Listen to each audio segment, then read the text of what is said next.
Balanced और unbalanced load हमें देखना है, बैलेंस्ड लोड और unbalanced load in star and delta connection. Okay, तो यहाँ पे ये स्टार कनेक्टेड नेटवर्क है, यहाँ पे हमने ये डेल्टा कनेक्टेड नेटवर्क कंसीडर किया है।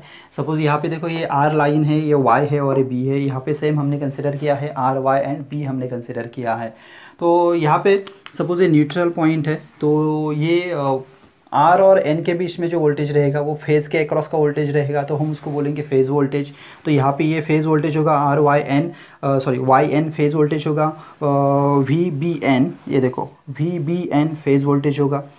तो यहाँ पे जो इम्पीडेंसेस हमने कंसिडर किए हैं in star network and in delta network, वो सपोज इक्वल रहे, मतलब Z1 is equal to Z2, suppose ये Z2 है, Z1 is equal to Z2 रहा, इज इक्वल टू Z3 रहा, तो उसको हम बोलेंगे बैलेंस नेटवर्क। ओके, मतलब हमें कंसिडर करना है Z1 is equal to Z2 is equal to Z3, तो उसको हम बोल सकते हैं बैलेंस लोड। सेम यहाँ पे है, Z1 is equal to Z2 is equal to, suppose हमने Z3 कंसिडर किया, Z1 is equal to Z2 is equal to Z3 consider किया, तो यहाँ पे इसको हम बोलेंगे बैलेंस डेल्टा नेटवर्क। ओके, ये है बैलेंस स्टार नेटवर्क, ये है balance delta network for this condition, Z1 is equal to Z2 is equal to Z3। Suppose ये इक्वल नहीं है तो उसको हम बोलेंगे unbalanced. So Z1 is not equal to, Z2 is not equal to Z3, तो इसको हम बोलेंगे unbalanced load condition, unbalanced load condition in star and unbalanced load condition in a delta।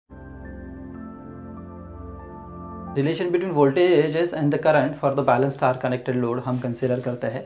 तो यहाँ पे सपोज हमें स्टार नेटवर्क कंसिडर किया है, सपोज हम कंसिडर करते हैं कि Z1 is equal to Z2 is equal to Z3 है, मतलब सपोज ये इंडक्टर है यहाँ पे और कॉइल है, is equal to inductor of this coil is equal to inductor of this coil, मतलब यहाँ पे हमने सारे इम्पीडेंसेस हमने सेम कंसिडर किए हैं।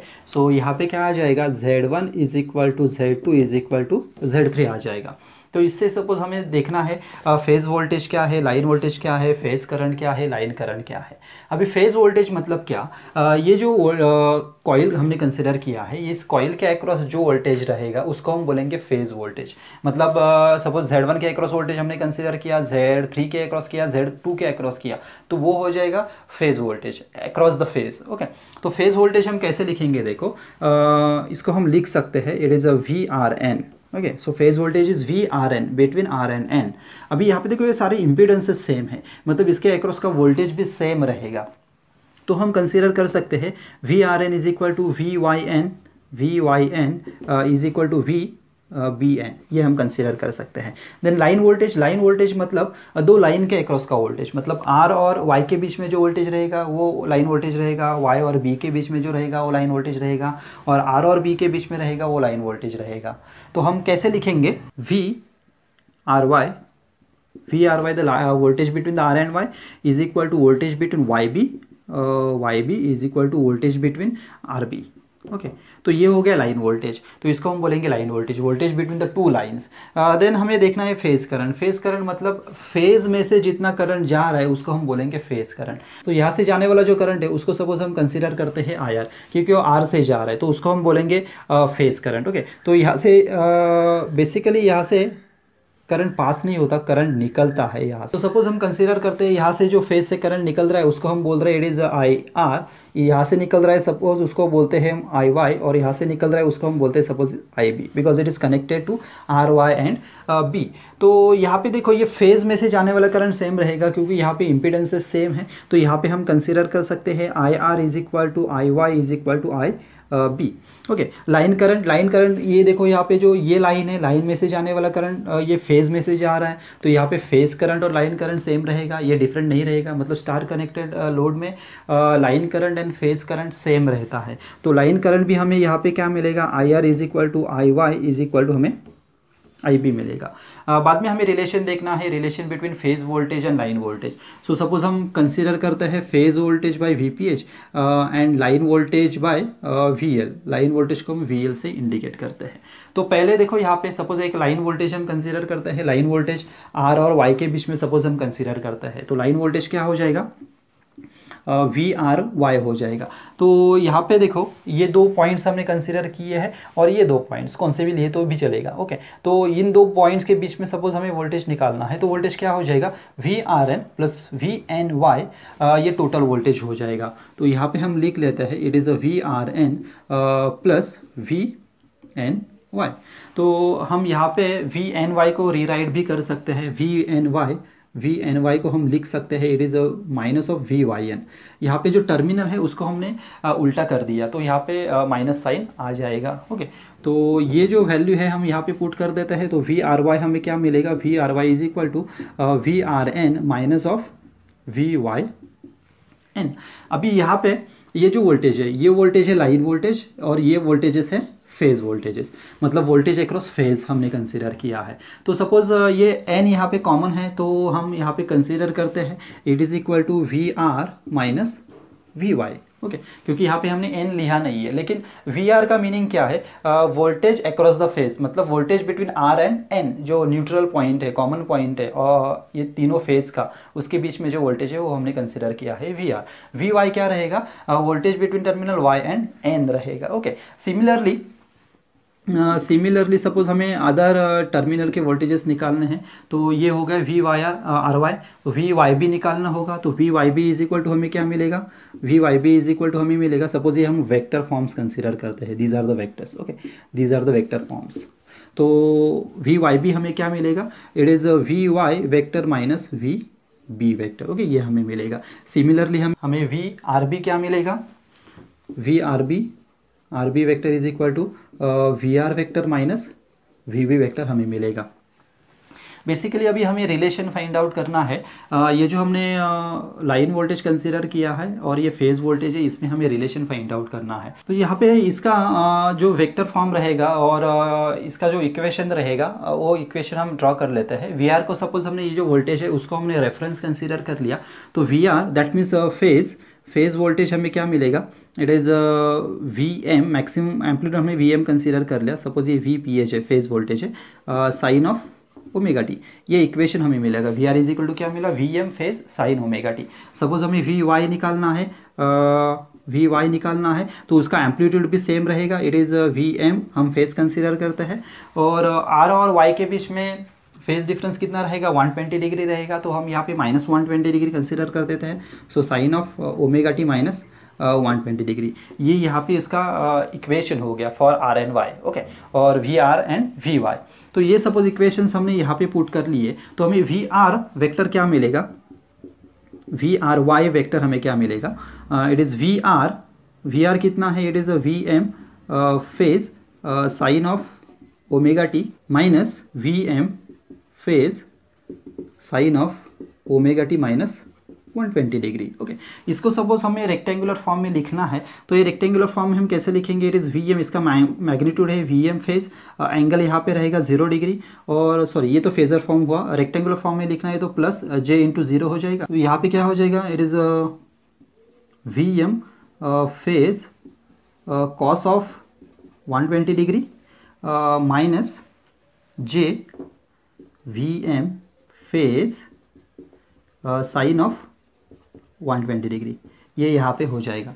सपोज यहाँ पे हम माइनस साइन अंदर मल्टीप्लाई कर देते हैं, तो यहाँ पे आ जाएगा it is a V M phase minus, ये तो जे 0 है, यहाँ पे आ जाएगा V M phase cos 120 degree, cos 120 की वैल्यू है -1/2, तो यहाँ पे -1/2 और माइनस 0.5, तो माइनस माइनस यहाँ पे प्लस हो जाएगा, plus 0.5 into V M of phase voltage. Okay, ये भी माइनस माइनस यहाँ पे प्लस हो जाएगा, देन यहाँ पे साइन 120 की वैल्यू है 0.866। ओके, तो यहाँ पे आ जाएगा point J of 0.866 into V M of phase. तो यहाँ पे देखो ये वी एम ऑफ फेज है, ये वी एम ऑफ फेज है, तो 1 + 0.5 यहाँ पे आ जाएगा, it is 1.5 V M of phase plus J of 0.866 V M of phase, ये यहाँ पे आ जाएगा। तो यहाँ पे ये क्या आया, it is a V R Y. Okay, तो इसका सपोज हमें मैग्नीट्यूड निकालना है, तो मैग्नीट्यूड हम कैसे निकालेंगे, मैग्नीट्यूड कैसे आ जाएगा, magnitude of V R Y vector is equal to under root यहाँ पे हमें इस टर्म का स्क्वायर करना है, प्लस जे वाले जो मल्टीप्लाइड टर्म है उसका हमें स्क्वायर करना है, तो यहाँ पे 1.5 वी एम स्क्वायर हो जाएगा, plus it is 0.866 V M square हो जाएगा। तो ये कैलकुलेशन आ जाएगा √3 V M of phase. Okay, ये हमें मैग्नीट्यूड मिला। सपोज अब बाद में हमें फाई निकालना है, तो फाई कैसे निकालेंगे हम? जो जे की मल्टीप्लाइड टर्म है उसको हम डिवाइड करते हैं ये वाली टर्म से, मतलब एक्स से हम डिवाइड करते हैं। तो tan इनवर्स ऑफ हमें क्या मिलेगा? tan inverse of 0.866 V M of phase divided by 1.5 V M of phase हमें मिलेगा। ओके, ये कैलकुलेशन आ जाएगा, it is 30 degree. So phi is equal to हमें क्या मिला?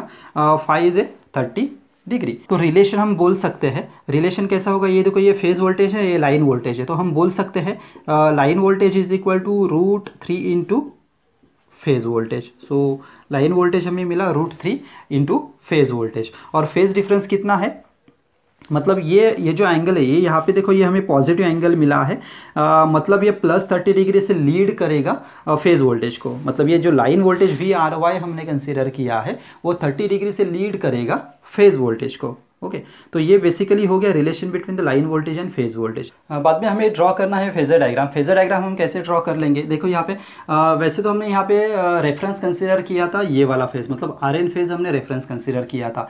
तो ये जो फेज VR जो रहेगा, वोल्टेज अक्रॉस फर्स्ट फेज, मतलब R फेज जो हमने ये कंसीडर किया है, ये फेज सपोज हम रेफरेंस कंसीडर करते हैं। तो यहाँ पे ये वोल्टेज सपोज ये VR है, उसको हमने रेफरेंस कंसीडर कर लिया। देन हमें पता है जो Y रहेगा, जो सेकंड फेज हमने कंसीडर किया है, जैसे हमने पहले एक्सप्लेन किया था, A B and C phase हमने कंसीडर किया था। तो B फेज A को 120 डिग्री से लैग करता है, वैसे ही यहाँ पे Y 120 डिग्री से R को लैग करेगा। तो यहाँ पे 120 डिग्री वाला हम ये VY हम यहाँ पे लैगिंग कंसीडर करते हैं। देन यहाँ पे VB रहेगा, VB भी लैग करेगा 120 डिग्री से, तो यहाँ पे ये लैगिंग रहेगा, इट इज़ -120 डिग्री। बाद में ये अगेन -120 डिग्री यहाँ से टोटल कंसीडर किया तो -240 डिग्री हो जाएगा। तो इसको सपोज हम रिलेट करते हैं इस इक्वेशंस के साथ, मतलब VRY इज इक्वल टू क्या है? VR माइनस VY है। मतलब जो रिजल्टेंट मिलेगा लाइन वोल्टेज का, जो resultant, line voltage is a resultant, resultant किसका है? VR एंड VY का रिजल्टेंट है। तो यहाँ पे सपोज हमने VY ड्रॉ कर लेते हैं, तो यहाँ पे हमें ये VY मिलेगा, सो -VY। इसका उल्टा, यहाँ पे VY है, यहाँ पे -VY मिलेगा। तो यहाँ पे VB है, तो यहाँ पे हमें -VB मिलेगा। यहाँ पे VR है, तो यहाँ पे हमें -VR मिलेगा। ओके, तो अभी देखो जो VRY है किसका रिजल्टेंट है? VR और -VI का रिजल्टेंट है। तो यहाँ पे हमें रिजल्टेंट मिलेगा, यहाँ पे रिजल्टेंट मिलेगा, उसको क्या बोलेंगे हम? It is a VRY vector. तो यहाँ पे हमें ये फेजर मिला फॉर दिस। बाद में हमें पता है जो लाइन वोल्टेज है, लाइन वोल्टेज 30 डिग्री से लीड करता है फेज वोल्टेज को। यहाँ पे हमने देखा था फाई इज इक्वल टू हमें 30 डिग्री मिला था, तो यहाँ पे हम कंसीडर करेंगे it is 30 degree. Okay, then अभी यहाँ पे देखो ये जो सेकंड है, मतलब VY और -VB, ये VYB है, VYB किसका रिजल्टेंट है? VY एंड -VB का रिजल्टेंट है। मतलब इन दोनों का रिजल्टेंट हमें यहाँ पे मिलेगा। ये क्या है? इट इज़ VYB वेक्टर, ये रिजल्टेंट हमें मिलेगा। देन हमें पता है ये जो लीड करता है ये 30 डिग्री से लीड करता है, तो यहाँ पे 30 डिग्री आ जाएगा, तो ये हो गया इसका रिजल्टेंट। बाद में नेक्स्ट है इट इज़ VBR। VBR क्या मिलेगा? VB माइनस VR मिलेगा।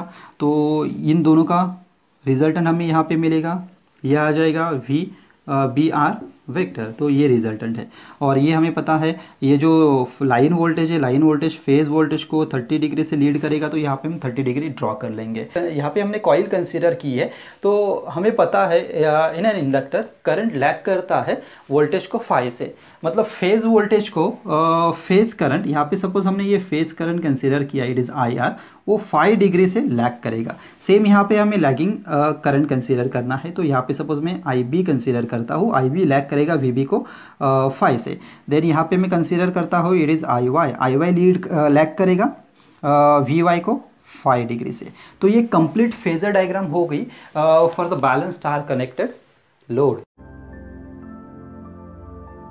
तो बाद में हमें देखना है पावर रिलेशन। तो पावर रिलेशन हम कैसे फाइंड आउट करेंगे? पावर अक्रॉस एवरी फेज, मतलब तीनों फेज में के अक्रॉस का जो पावर रहेगा उनकी हमने सपोज एडिशन कर ली, तो हमें टोटल पावर मिलेगा।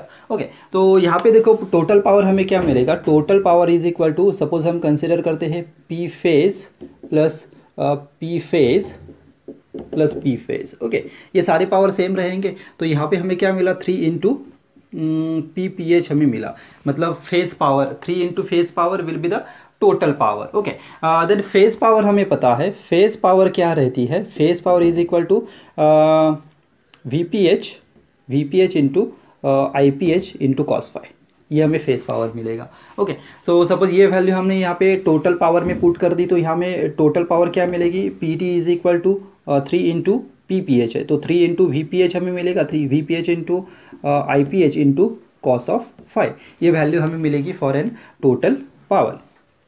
बाद में सपोज हमें इससे एक्टिव पावर निकालना है, तो यहाँ पे देखो, यहाँ पे वी का फॉर्मूला हमें पता है, वी और आई को सपोज हम line voltage and line current के फॉर्म में लिखते हैं for an star connected load. तो वी इज इक्वल टू क्या आ जाएगा, since V is equal to है V L upon √3 and I P H is equal to क्या है, I P H is equal to है आई एल। तो ये वैल्यू सपोज हमने यहाँ पे पुट कर दी, तो टोटल पावर हमें क्या मिलेगी, P T is equal to 3 as it is, V P H is equal to है V L upon √3 and I P H क्या है, I P H is I L into cos phi. Okay, तो √3 यहाँ पे cancel हो जाएगा, यहाँ पे √3 बाकी रहेगा, तो टोटल पावर हमें क्या मिलेगी, √3 V L I L into cos five, तो ये हमें मिली टोटल पावर। तो अभी हमें एपरेंट पावर देखना है, तो एपरेंट पावर क्या आ जाएगी, एपरेंट पावर हम एस से डिनोट करते हैं, तो एपरेंट पावर का फॉर्मूला है it is V L into I L, sorry यहाँ पे √3 से भी मल्टीप्लाई करना पड़ेगा, तो यहाँ पे आ जाएगा √3 वी एल आई एल, ये एपरेंट पावर हो जाएगी। इसका यूनिट क्या रहेगा, यूनिट इसका रहेगा वोल्ट एम्पियर और ए किलो वोल्ट एम्पियर, ये यूनिट इसका रहेगा। देन हमें देखना है टोटल पावर है एक्टिव पावर, जो हमने यहाँ पे फाइंड आउट की है टोटल पावर, यही रहेगी हमारी एक्टिव पावर। तो P इज इक्वल टू हमें क्या मिलेगा, it is √3 V L I L cos of five, ये हमें टोटल पावर मिलेगी। तो और एक्टिव पावर, इसका यूनिट क्या रहेगा, इसका यूनिट रहेगा watt, unit will be watt. Then हमें देखना है रिएक्टिव पावर हम इंडिकेट करते हैं Q से, तो रिएक्टिव पावर का फॉर्मूला रहेगा it is √3 V L I L into sine of five, तो ये हो गई हमारी रिएक्टिव पावर। इसका यूनिट रहेगा वोल्ट एम्पियर रिएक्टिव और ए किलो वोल्ट एम्पियर रिएक्टिव, ये इसका यूनिट रहेगा। बाद में हम देखते हैं सपोज पावर ट्रायंगल क्या है, यहाँ पे सपोज हमने 5 कंसीडर कर लिया, तो यहाँ पे हमें एक्टिव पावर मिलेगा, यहाँ पे रिएक्टिव पावर मिलेगा और यहाँ पे एपरेंट पावर मिलेगा। तो यहाँ पे सपोज हम पाइथागोरस का थ्योरम यूज़ कर लेते हैं, तो हमें क्या मिलेगा, S square is equal to P square plus Q square, ये हमें मिलेगा। ओके, तो यहाँ से हमें s निकालना होगा, तो s कैसे निकालेंगे, दोनों बाजू पे स्क्वायर रूट लेना पड़ेगा, तो यहाँ पे आ जाएगा P square plus Q square, तो ये यहाँ से s आ गया। यहाँ से सपोज हमें कॉम्प्लेक्स पावर निकालना है, तो कॉम्प्लेक्स पावर का फॉर्मूला क्या है, s is equal to P plus J into Q है, ये है हमारी कॉम्प्लेक्स पावर।